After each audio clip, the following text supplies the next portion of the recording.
الله علیه و سلم مبعوث شده است. این همه دلیل رحمتان، آموزهایی که در دین هست واقعا بهترین آموزه. اگر ما ذهنمون را خالی بکنیم از تعصب و تعصبات بیجا نباشه توی دلمون، توی دل جهانیان، بی‌طرفانه نگاه کنند و مطالعه کنند قرآن عظیم الشان، بی‌طرفانه بررسی بکنند سیرت پیامبر اعظم صلی الله علیه و سلم را، بغیر از رحمت و مهربانی و شفقت چیز دیگری در سیره آن حضرت نیست.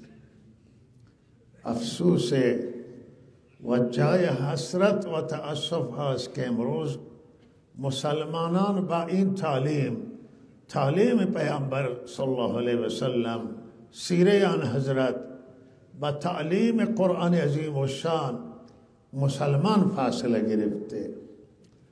این شکایتی که امروز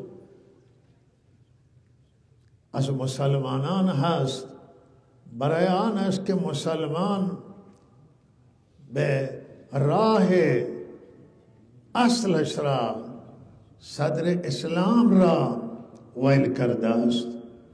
مسلمان، بسیاری از مسلمانان برای نام مسلمانان، نامشون مسلمانه، ولی اخلاق اسلامی، کردار اسلامی، رفتار اسلامی و انسانی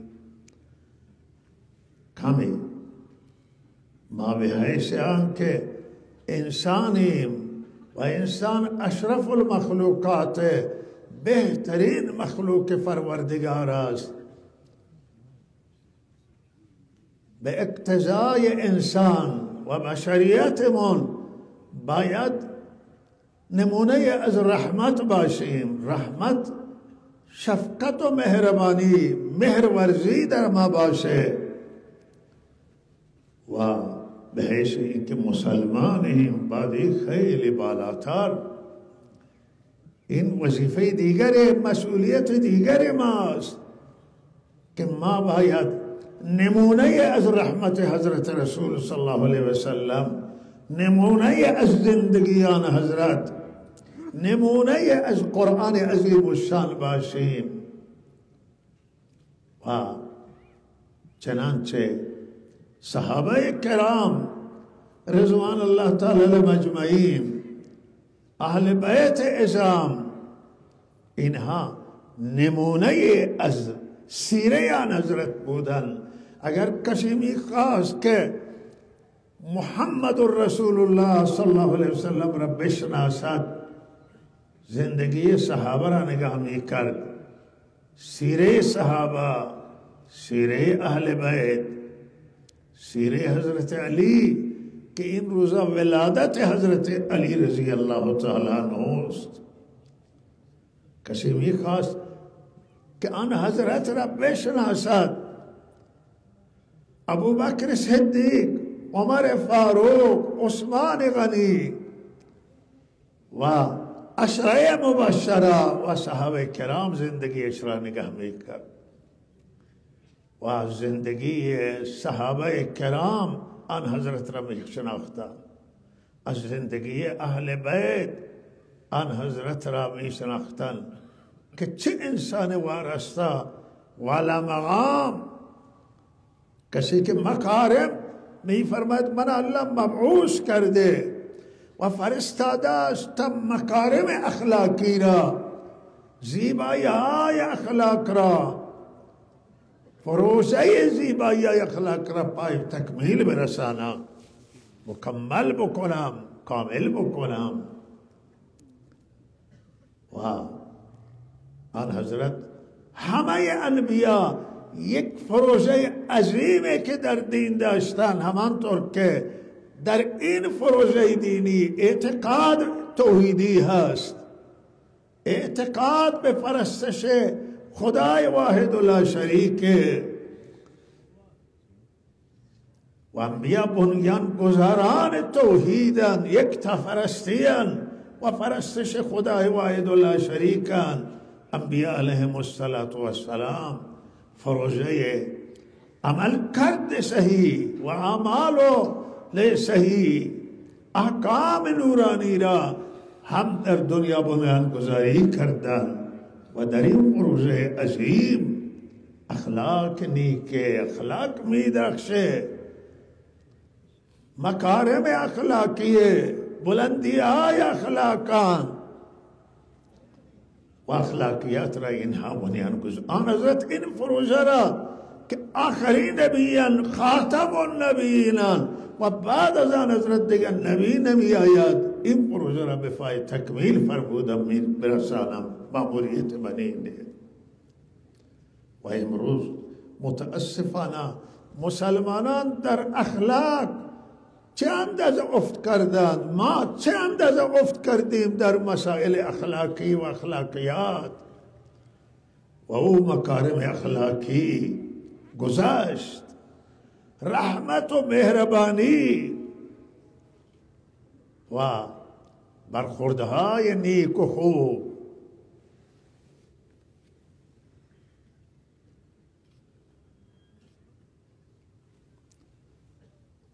اینها توی زندگی ما نیست.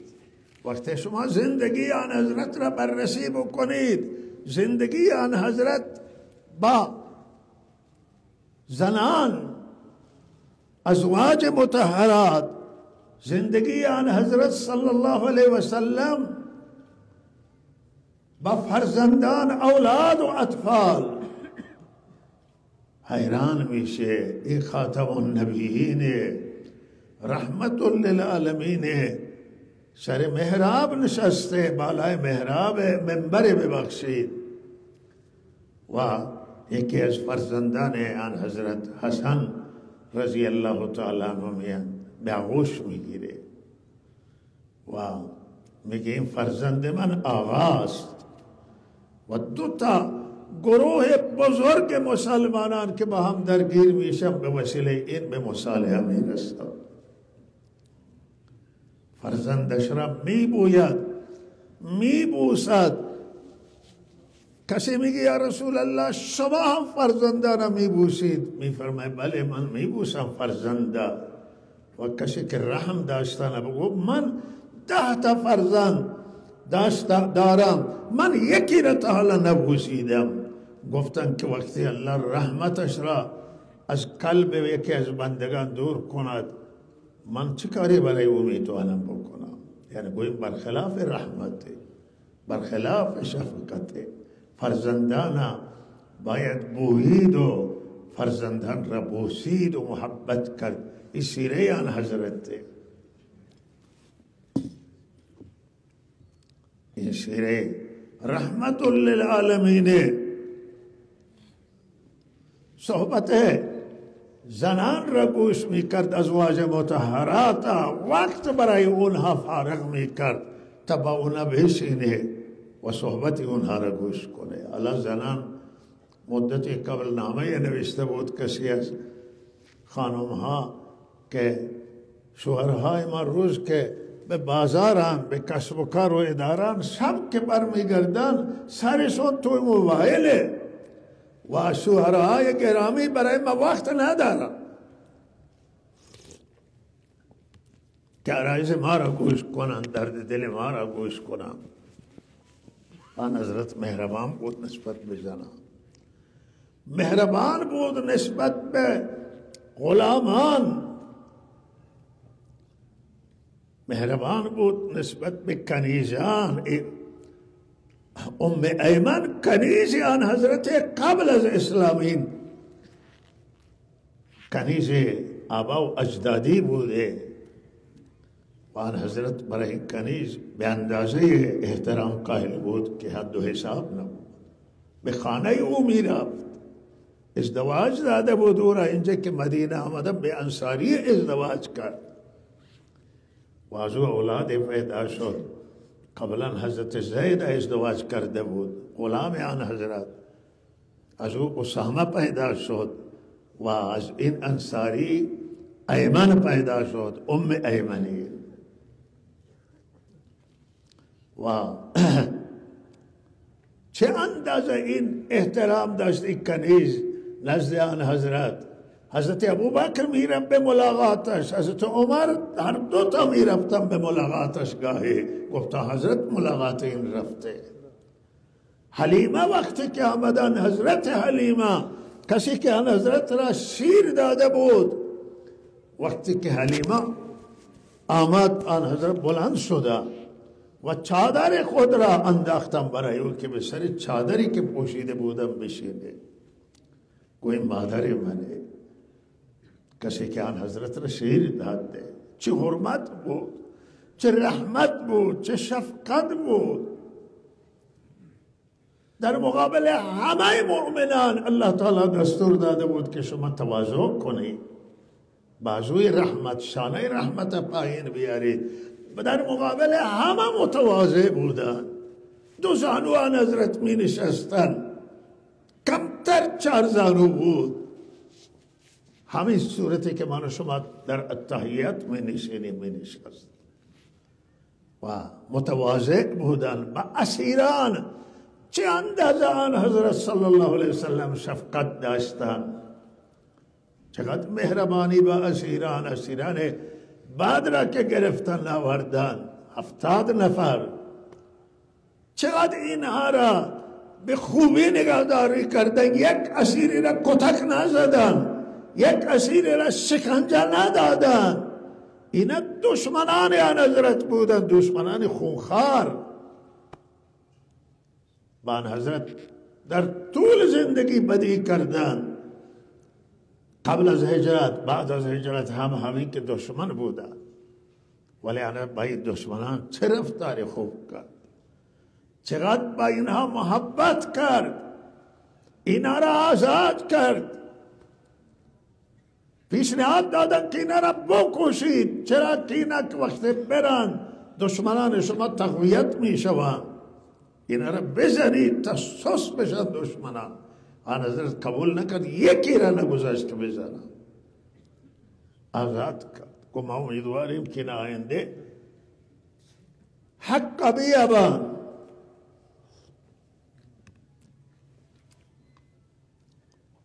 و سمامه بن آسال یا اسال را وقتی که اسیر کردن صحابه کرام رضوان الله تعالی علیهم اجمعین که برای جهاد به سمت یمامه رفتن و آوردن به ستون مسجد النبی بسته. یکی از بزرگان یمامه بود و منطقه خودش بود. آن حضرت آمدن تا سمامه بسته به ستون. گفت سمامه شما چه موجود میکنید توی دلتون؟ گفت یا رسول الله خیر موجود میکنم. گفت که یا رسول الله شما منو بکشید، حق شما هست که منو بکشید. چرا؟ که او هم بالاخره دشمن بود، اونا هم صحابه کشته بودن. و اگر منو بکشید حق شما هست که منو بکشید، ولی اگر منو آزاد کنید شما یک انسان شکرگزاری را آزاد کردید و من قدر شما را میدانم، شکر شما. آن حضرت رفت و بالاخره گفت با سمامه خوبی بشه. فردا که آمد مجدد گفت سمامه چه موجود میکنید توی دلت؟ گفت یا رسول الله خیر موجود. مجدد تکرار کردم اون لفظ. گفت سمامه را آزاد کنید. سمامه را از ستون مسجد النبی باز کردن. سمامه رفت غسل کرد و آمد مشرف به اسلام شد. گفت که سمامه گفت یا رسول الله سوگند یاد کرد که هیچ چهره از چهره شما نزد من مبخوستر نبوده، ولی امروز محبوب ترین چهره به نزد من چهره شماست. هیچ چهره توی دنیا از چهره شما محبوب تر نیست. هیچ شهری که بدتر نزد من از مدینه منوره نبوده، مبغوض بوده مدینه. امروز شهر شما که مدینه منوره نزد من محبوبه. و دین اسلام مبغوض داشتم من دین اسلام، بغض داشتم به دین اسلام. امروز دین اسلام در دل من محبوبه. گو یا رسول الله من به قصد عمره به سمت مکه می رفتن که من از صحابه دستگیر کردن و من چه دستور میدی؟ گفتن که برو تو عمره بکن از مدینه منوره، برو به عمره. وقتی اونجا رفتم برای عمره به مدینه منوره، گفتن سماما شما دینتون عوض کردید. مردم مکه گفتم بله من به دین برحق گرایش پیدا کردم و سوگند یاد کرد که اگر آن حضرت اجازه بدهد من نکنه من شما را به یمامه نخواهم گذاشت عند مردم مکه که دشمنان آن حضرتان بیایم اونجا برای کاروانی و تجارت و مگر با اجازه آن حضرت. ای رحمت پیامبر به اسیران، با اسیران چند دین اسلام به ما تعلیم داده که ما با اسیران و با زندانیان خوبی کنیم. زندانی که در دست مسلمانان میفته، در دست هر کسی زندانی میفته، تعلیم اسلام، سیره حضرت رسول صلی الله علیه وسلم که با زندانی محبت بشه، زندانی را کتک نزنی، به زندانی وحشیانه برخورد نشه، زندانی برای گرفتن اعتراف شکنجه نشه. این تعلیم اسلام نیست، این تعلیم دین نیست. زندانی زن باشه یا مرد حرمت داره، احترام داره، انسانه، بشره و همه انسانیت حرمت داره. رو انسانیت فکر کنید. مسئولیت همه ما به حیث انسان آنه که با تمام انسان خوبی بکنید. مسلمان و غیر مسلمان نداره، زن و مرد نداره. احترام الله فرموده ولقد کرمنا بنی آدم و حملناه فی البر والبحر. ما انسان کرامت دادیم و او را روی همه کرامت هم به خشکی سوار کردیم، هم به دریا سوار کردیم. این سواری های مدرن و پیشرفته که زیر پای شما هست، اینا را الله به شما داده است. ای الله شما را سوار کرده. سوار کردن اکرامه. بارهای شما را به مخلوقات دیگر بار کرده. این احترام انسان حرمت داره. همه انسان محترمه، مسلمان باشه یا غیر مسلمان، انسانه. و نه ما به عقیدهش نگاه کنیم، نه به نژادش نگاه کنیم. انسان احترام داره. به حیث مسلمان ما باید مزید احترام بکنیم بندگان خدا را. زندانی جایز نیست زدن زندانی، فشار آوردن بر زندانی، اهانت کردن زندانی حرامه.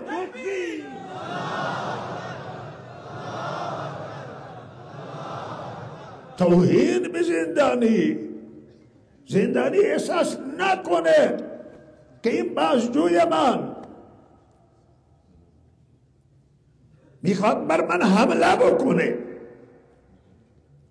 و اینها دست دشمنانم افتادم، بلکه احساس کنه که من به دست انسان ها افتادم. و اگر مزید مسلمان طرف بالاخره بگی به دست یک مسلمان افتادم، حق من ضایع نمیشه. اعتراف به اجبار ضایع کردن حق زندانی.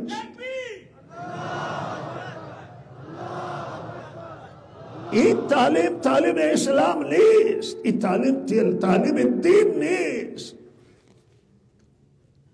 و معلوم نیست که اونها که بعضی که مسائل اجازه دادن، اینها چه تفکری دارن، چه برداشت از دین دارن.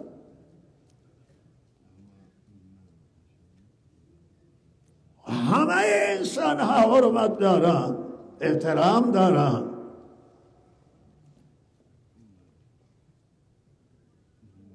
راه این علمای بعضی که سرشون به زندان افتاده و زندان شدن، علما را منتقدان زندانی نکنید، زندان نشانینا. انتقاد مای خیره، توی انتقاد ما راه منمیابیم. انتقاد علاجه. امروز این مسائلی که توی فضای کشور ما هست، بیشترین مشکل از همین پیدا شده که درهای انتقاد بسته شده. حالا اگر افراد خاص جای انتقاد کردن و نسبت به اونها تسامح شده است، ولی ما اجازه ندادن کسی را انتقاد بکنه، ما اجازه ندادیم.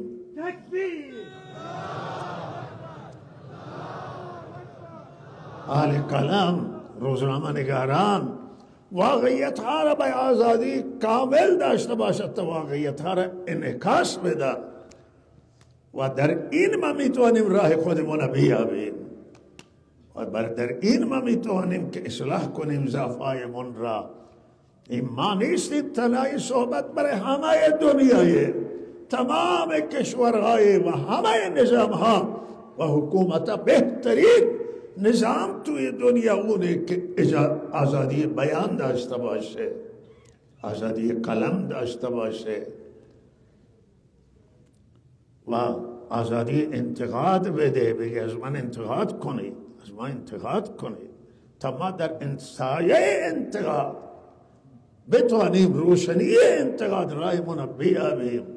البته بنده هم اعتقاد به تخریب نداره. انتقاد نباید تخریب آمیز باشه، سازنده. انتقاد واقعیت داشته باشه، نباید تهمت باشه، نباید دروغ باشه، نباید برای حکومت افترا باشه. واقعیت ها و حقائق گفته بشه. این سیره رحمت للعالمین انتقاد پذیری داشته، از انتقاد استقبال میکردن. سیره سیدنا علی رضی الله تعالی عنه آل بیت بوده. سیدنا علی فرمود رضی الله تعالی عنه که برای من حکومت هیچ ارزشی نداره، حکومت داری و من حکومت نمی کردم، حکومت را به دیگه تحویل می دادم، ولی چیزی که برای من ارزش داره اجرای عدالت. حکومت هیچ ارزشی از دیدگاه حضرت علی حکومت داری ارزش نداره که انسان خود را به مشکلات بیندازه، کسی دیگری را بکشه یا به مشکلات بیندازه. ارزش حکومت در اجرای عدالت، در گرفتن حق مظلوم از ظالم، در خدمت به خلق، خدمت به مردمه. اگر این باشه حکومت ارزش داره و او تا او زمان ارزش داره که آقا ملت بخواهد، مردم بخواهند، مردم همراه باشند. ولی اگر مردم نخواهند، آقا چرا هم مسئولین خود را به رنج بیندازند؟ ما خود را به رنج بیندازیم. برای چه به رنج بیندازیم؟ چه چیزی عاید ما میشه؟ مثلا فرض کنید یکی وزیر باشه، یکی استاندار باشه، او آرامش نداره تا روز خوبه که مردم بخواهم، مردم نخواهم. برای چه؟ رات این انسان آقا ما هستیم، ما یک حکومت نداریم، من اگر بدن چیزه من هرگز قبول نمی کنم.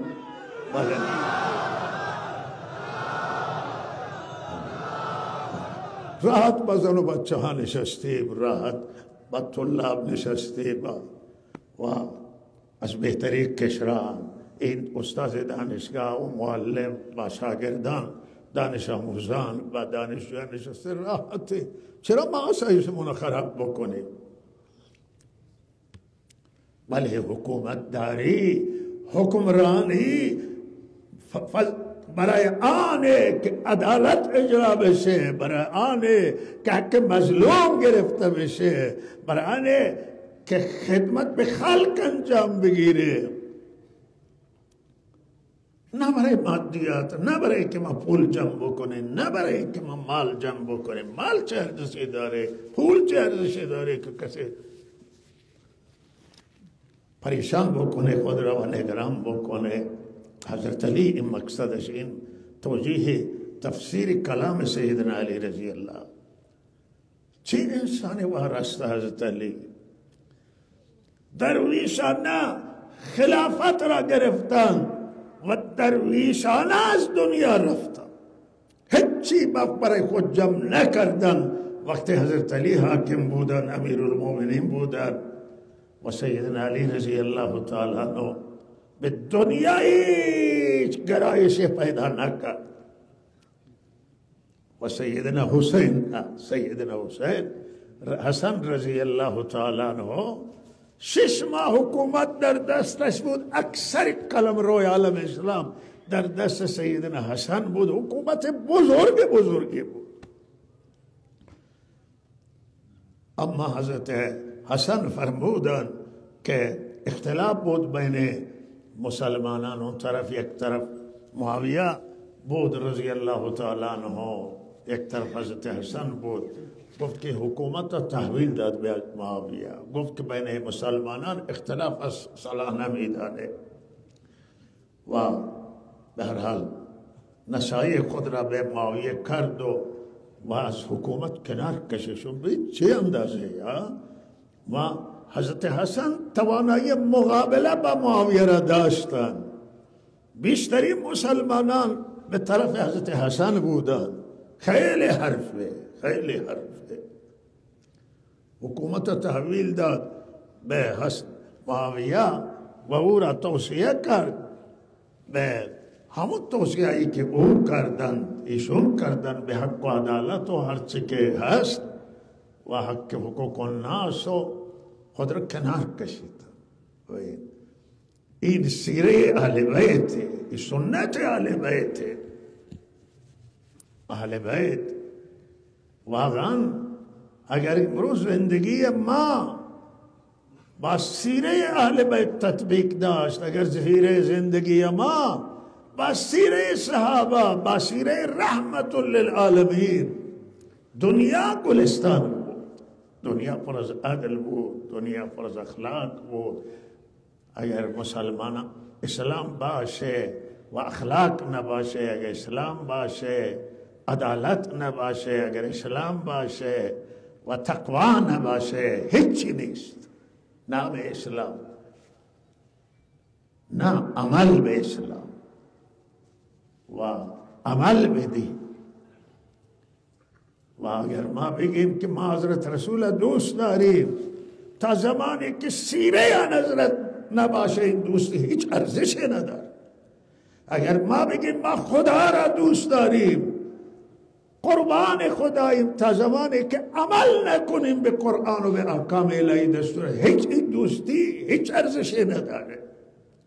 و اگر ما بگیم که حضرت حسین را دوست داریم، حضرت علی را دوست داریم، حضرت حسن، حضرت زهرا را و سیره اینها نباشه، اگر شب و روز هم گریه بکنیم هیچ فایده گریه نداره، هیچ فایده این دوستی نداره.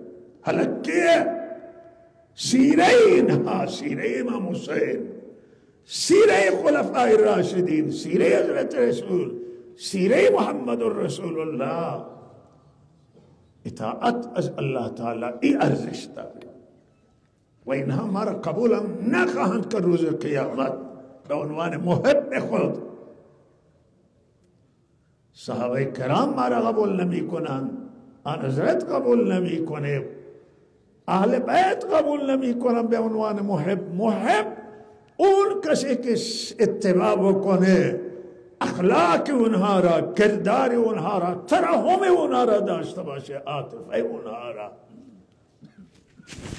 و توصیه بنده آن است که علما کار دیگه نکردن. مولانا عبدالمجید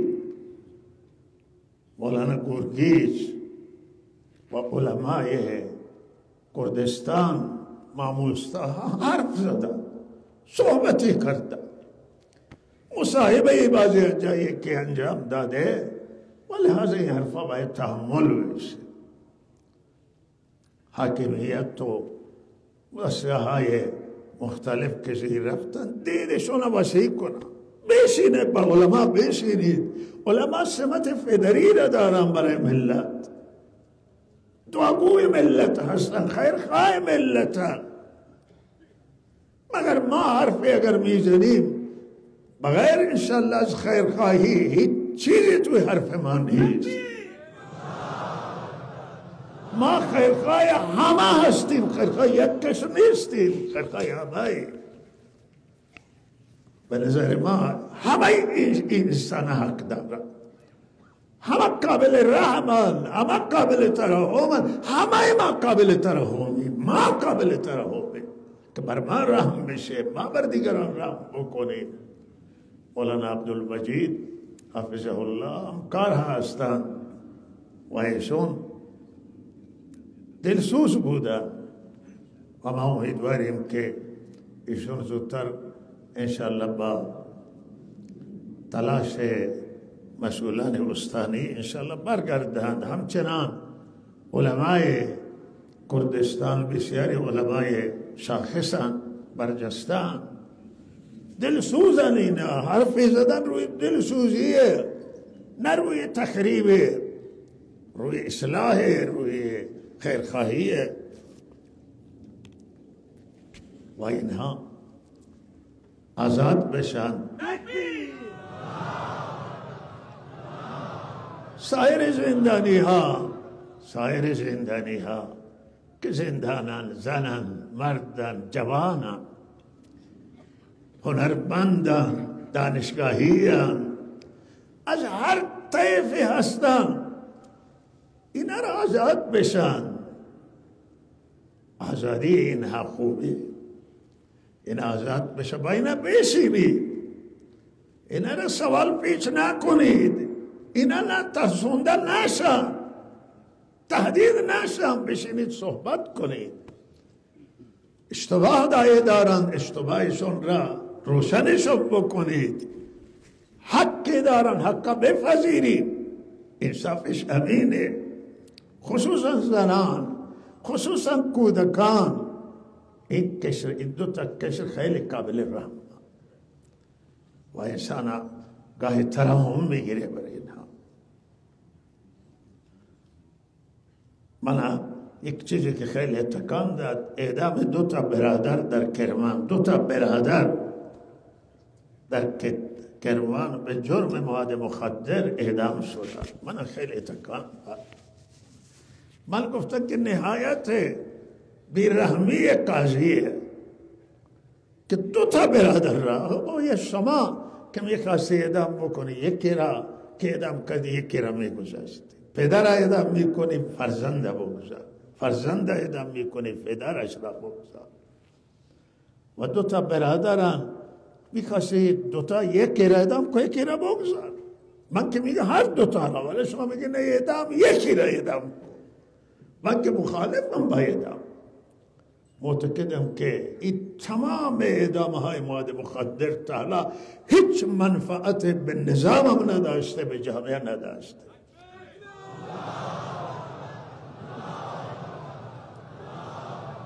چرا که مواد مخدر جاریه و مواد مخدر تنها مردم، این مردم عادی نمیاره. بله خیلی دستا تو این کاره، ولی این مواد مخدر کاروانش هیچ زمان متوقف نشده. اعدام این ادعای منه، من حاضرم که با این بحث کنم، مرکز بحث کنه با من که اعدام هیچ متوقف نکرده مواد مخدر و فایده هم هیچی در رابطه با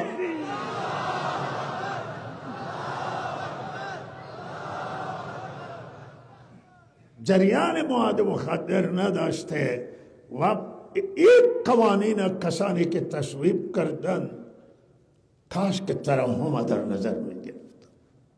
بالاخره قانون جزایی کشور ما چل خورده ساله و اینها همه میاد به تجدید نظر داره و ما بارها است که این فریاد زدیم. این خانواده ها که بی سرپرستن، این بچه ها که یتیم میشن، بی سرپرست میشن، کی تکفل اینها را میکنه؟ آیا ما توانستیم که اینها را تکفل کنیم؟ آیا توانستیم که اینها را به دانشگاه ببریم، به مدارس آموزش پرورش ببریم، سرپرستی بکنیم که پدرانشون را اعدام کردیم؟ نبوده. و به هر حال دین اسلام دین رحمت و اینجا هم وقتی حکومت دینیه باید سیره آن حضرت ملت می بود، باید سیره خلفای راشدین، سیره حضرت، به جای اینکه ما بیرون نگاه کنیم درون بیشتر نگاه کنیم. بیرون نگاه حاکمیت و مسئولان نگاه صلح باشه و نگاه درونی را تقویت کنه، نگاه به ملت باشه. امروز از همین دردهایی که مردم فریاد میزنند که نگاه درونی ما ضعیف بوده، ما باید تمرکز میکردیم به درون و درون می ساختیم. امروز پول ما باید یکی از ارزشمندترین پولای منطقه بود اگر این نگاه های ما درونی میشد تا نگاه بیرونی. و امروز ملت سیر بود، ملت گرسنه، مردم گرسنه، مردم فقیره و مردم ایران حقشون بود، شایسته ملت خوب بود شکمش سیر بشه، جیبش پر بشه، بتوانه بخوره و به دیگران بده. دیگران از اینجا سیر میشن.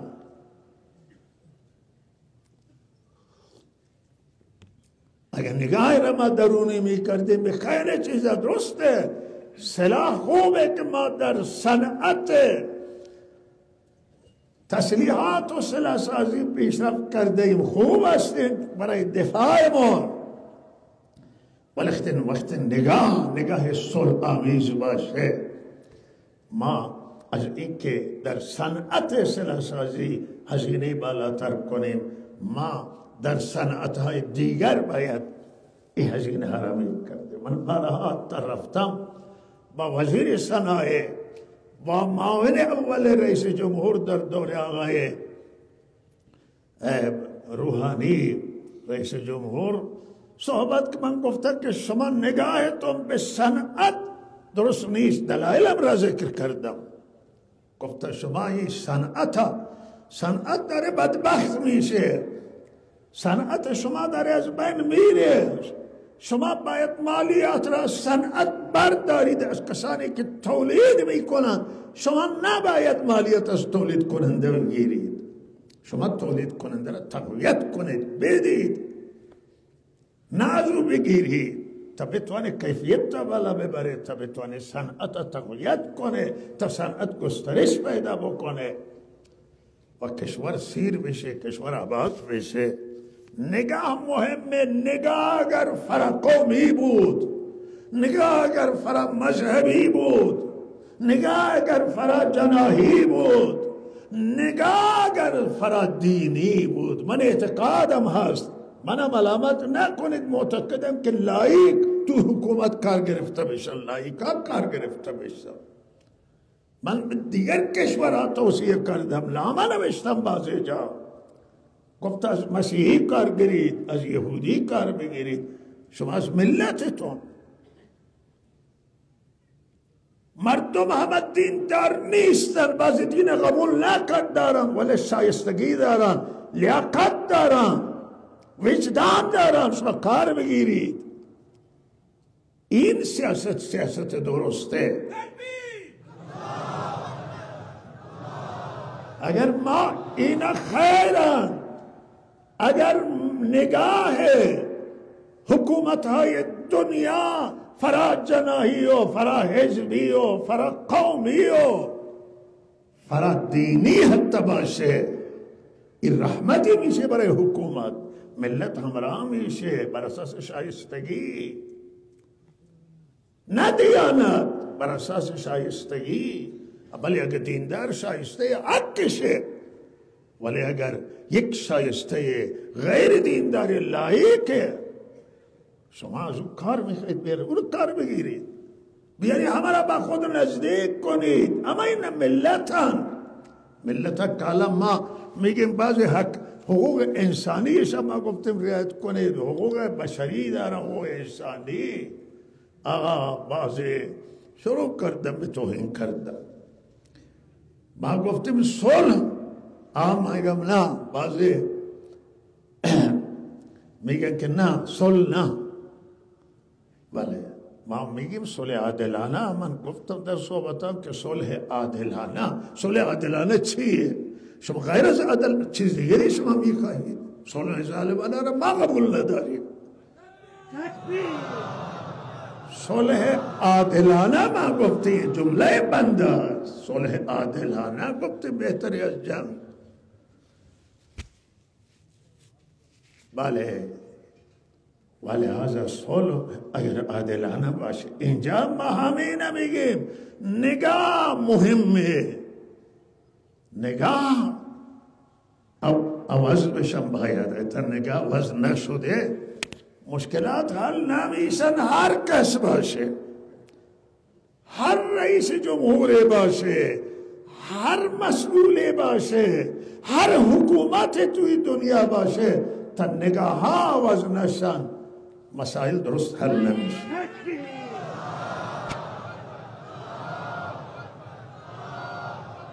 الله تعالی به همه ما توفیق عمل عنایت کنه. وقت زیاد رفته. و صلی الله علی سیدنا محمد و آله و صحبه اجمعین.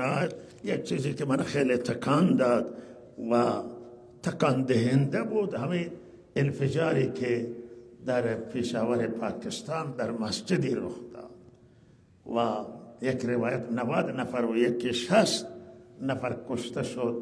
واقعا دلخراش بود. و این کیا هستند که مساجد منفجر میکنه؟ این اگر هیچ کسی به عهده البته نگرفته تا حالا، ولی این هر کسی باشه یا بوی اصل اسلام اینا بردم، بوی از اسلام، اینا خیال میکنن که بهشت میروند، اینا را نزدیک بهشت راه نمیدن. این چه دینیست؟ این دین اینا کجا بردن که این دین بیرحمی، این دین محمد رسول الله نیست، این دین قرآن نیست که مساجد خانه خدا تویشون حمله بشه. خیلی دردآوره. هر جایی باشه مردم. این هفته یک حادثه دیگری که خیلی دلخراش بود، زلزله خویی هست که به هر حال هموطنان عزیز ما آواره شدن، شهیدم دادن، مجروح هم دارن، خانه هایشون اکثرا ویران شده و در این فصل زمستان و سرما گرفتارن.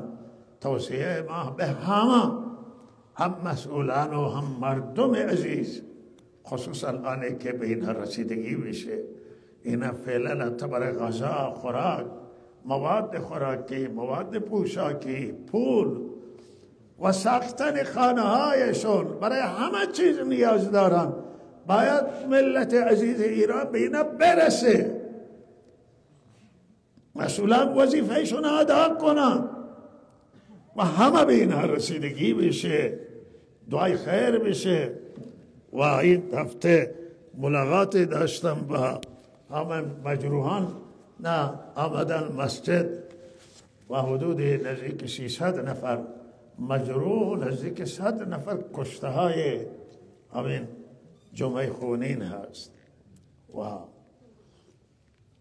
واقعا در داوری بعضی پا ندارن و 15 نفر تقریبا از اینا کسانی که چشمشو کور شده و بعضی قطع نخان و آمدن ما صحبتی کردیم با اونها، تسلی دادیم و به هر حال خواسته همه اینه که بهرحال به همت پرونده رسیدگی بشه. کسانی که واقعا عامل بودن، کسانی که آمر و دستور دهنده هستند، انتظار آنه که به هر حال اینها مجازات بشن.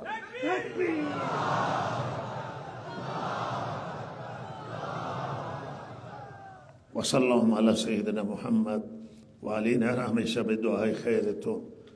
یاد فضای امنیتی تو شهرمان به اقتصاد شهر ضربه میزنه، چون بسیاری ممکنه که بشه که اخباری که ما داریم بعضی که چیزی دارند و بالاخره میخوام برم توی شهرستانه زندگی کنم.